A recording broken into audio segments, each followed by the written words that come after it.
Seorang biksu bersama muridnya tinggal di sebuah kuil di antara perbukitan yang masih asri. Mereka menjalani kehidupan dengan tenang. Biksu kecil sangatlah aktif dan juga periang. Ia kerap sekali pergi untuk mencari tanaman obat-obatan. Seperti watak bocah pada umumnya, biksu kecil memiliki rasa ingin tahu lebih yang dipadukan dengan keberaniannya. Mungkin karena sering menemukan ular di sana, biksu kecil tidak takut sama sekali dengan ular. Bukan hanya rasa ingin tahunya saja yang dominan, namun seperti anak-anak pada umumnya, ia yang melihat beberapa binatang yang hidup di sekitar kuil, timbullah rasa tertarik. Ia kemudian bertingkah usil dengan mengikat sebuah batu ke seekor ikan, katak, dan juga ular. Tingkahnya yang usil ini diam-diam dipantau oleh sang guru. Untuk mengajarkan bahwa hal tersebut adalah hal yang salah, sang guru tidak langsung memarahinya. Ia memiliki metode yang sangat bijaksana.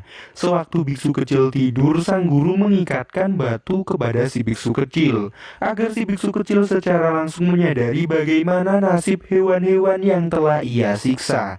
Dengan ucapan tenang dan tegas, guru memberitahu kepada biksu kecil untuk menyelamatkan semua hewan yang telah ia ikat kemarin.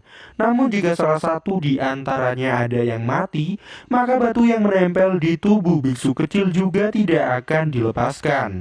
Biksu kecil pun segera melaksanakan perintah gurunya. Dengan batu yang masih berada di punggungnya, ia mencari semua hewan yang sudah ia ikat. Di dalam pencariannya, biksu kecil menemukan ikan yang ia ikat ternyata sudah dalam keadaan mati. Ia pun segera menguburnya. Ia juga menemukan seekor katak yang syukur saja dalam keadaan yang masih hidup.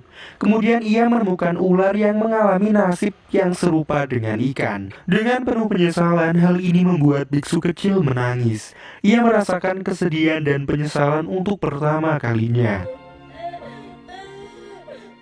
Beberapa tahun kemudian saat musim panas tiba, kita ditunjukkan dengan biksu kecil yang sudah beranjak remaja. Ia yang berniat mencari tanaman obat-obatan tak sengaja melihat ular yang lagi bergentoy eplek-eplek. Kalau ular sih kelukat-kelukat. Hal ini membuatnya tertarik. Di samping itu dari atas bukit ia melihat dua wanita yang datang menuju ke kuil. Ia pun segera menyambutnya kemudian mengantarnya kepada sang guru.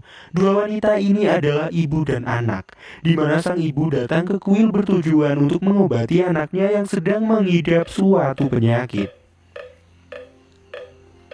Ibu ini bahkan terlihat berdoa dari pagi sampai malam untuk meminta kesembuhan anaknya. Sampai pada akhirnya ibu ini pergi meninggalkan kuil tersebut dan memasrahkan anaknya kepada sang biksu.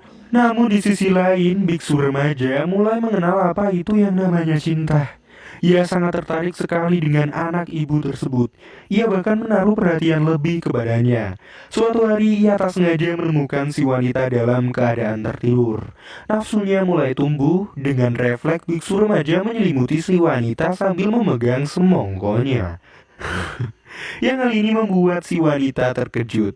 Seperti remaja pada umumnya, apa yang diinginkan haruslah diperjuangkan, haruslah terkabulkan. Si biksu berjuang untuk mendekati si wanita, dan sampailah pada suatu titik yang krusial, di mana biksu remaja melakukan perkentoyan eplek-eplek dengan wanita tersebut di belakang gurunya. Dan ini menjadi awal mula si biksu remaja berteman dengan nafsu biologisnya. Ia dan si wanita menjadi intensif melakukan perkentoyan tanpa memperdulikan keadaan, waktu, dan juga tempat. Mereka berdua kini juga semakin romantis, ya selayaknya para muda-mudi yang dimabuk asmara. Namun sepintar-pintarnya bangkai ditutupi maka akan tercium juga. Dan ya benar akhirnya apa yang dilakukan oleh biksu remaja dipergoki oleh gurunya. Biksu remaja pun meminta maaf dan si guru sedikit mentolerir apa yang dilakukan muridnya. Karena menurutnya hal tersebut adalah hal yang alamiah dilakukan oleh manusia. Guru juga menjelaskan kepada muridnya bahwa nafsu menciptakan rasa ingin memiliki dan rasa ingin membunuh. Di sisi lain, seiring berjalannya hubungan yang biksu remaja dan si wanita jalani ternyata membuat si wanita sembuh atas penyakitnya. Maka dari itu sang guru menyuruh si wanita untuk segera kembali pulang.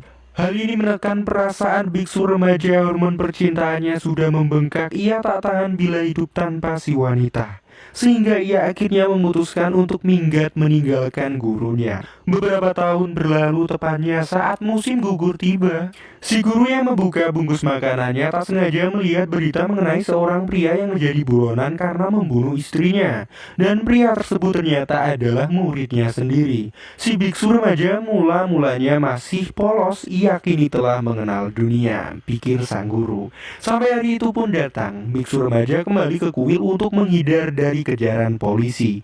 Di sini ia juga bercerita kepada gurunya mengenai perasaannya yang campur aduk. Ia menjelaskan kepada gurunya alasan mengapa ia membunuh istrinya. Ia bilang bahwa istrinya telah berselingkuh dengan pria lain. Ia tidak bisa menerima hal tersebut. Atas rasa yang sulit dijelaskan ini, si biksu remaja mulai mengalami depresi, bahkan sampai mencoba untuk melakukan bunuh diri. Hal ini pun segera dicegah oleh gurunya. Sang guru kemudian memberikan hukuman kepadanya. Bersamaan dengan hal tersebut, sang guru menulis sebuah sutra hati yang dipercaya oleh pengikut Buddha bahwa mantra tersebut dapat menenangkan kepedihan hati seseorang. Ia kemudian menyuruh sang murid untuk mengukirnya menggunakan pisau yang menjadi alat untuk membunuh istrinya. Namun polisi pada akhirnya menemukan lokasi persembunyiannya, dan sampailah mereka di kuil. Polisi berniat untuk membekuknya, namun sang guru meminta pengertian para polisi agar muridnya menyelesaikan tugasnya untuk mengukir sutra hati yang diperkirakan selesai sampai besok hari.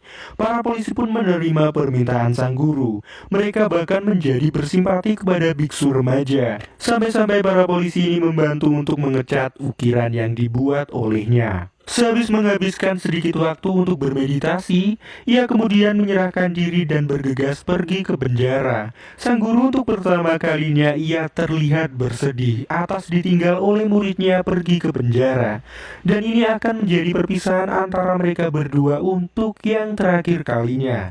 Karena selanjutnya, sang guru kemudian memutuskan untuk meninggalkan dunia dengan cara keagamaan yang ia percayai. Scene berlanjut ke beberapa tahun kemudian, tepatnya pada saat musim dingin tiba. Sang murid telah bebas dari penjara dan memutuskan kembali ke kuil. Ia dengan sedikit kesedihan harus menerima fakta bahwa gurunya telah meninggalkan dunia. Ia kemudian berinisiatif memulai ajaran yang telah diajarkan gurunya kepadanya. Ia membersihkan dan menyiapkan kuil tersebut sebagaimana mestinya. Ia bahkan juga mempelajari bela diri dari buku sepeninggalan gurunya. Namun suatu hari, seorang wanita dengan penutup kepala membawa seorang bayi ke kuil. Sang wanita tersebut kemudian berdoa. Dan ketika tengah malam tiba, si wanita dengan penutup kepala berniat pergi dan meninggalkan anaknya. Tapi ia malah terperosok ke dalam lubang es yang mengakibatkan ia meninggal dunia. Paginya terdengar suara tangisan bayi yang waktu itu merangkak mencari ibunya. Biksu pun terbangun dan segera menenangkan bayi tersebut. Dan ia melihat wanita kemarin sudah dalam keadaan kaku di dalam es, tepatnya di bawah es. Tanpa pikir panjang, ia pun memakamkan wanita tersebut dengan layak. Kemudian kita diperlihatkan si biksu yang mengikatkan batu di badannya dan memaksa diri membawa patung Buddha menuju ke titik tertinggi di daerah kuil tersebut. Mungkin ini adalah caranya untuk mengekspresikan penyesalannya di waktu kecil, karena ia telah mengikat beberapa hewan dengan batu yang menyebabkan hewan-hewan tersebut mati. Dan di ending film kita diperlihatkan si bayi tadi sudah tumbuh menjadi kanak-kanak. Sang biksu pun kini telah menjadi guru dari bayi tersebut. Kita juga diperlihatkan anak tersebut yang bertingkah usil dengan binatang-binatang di sekitar kuil, sama seperti apa yang telah biksu lakukan sewaktu kanak-kanak. Dan film pun selesai.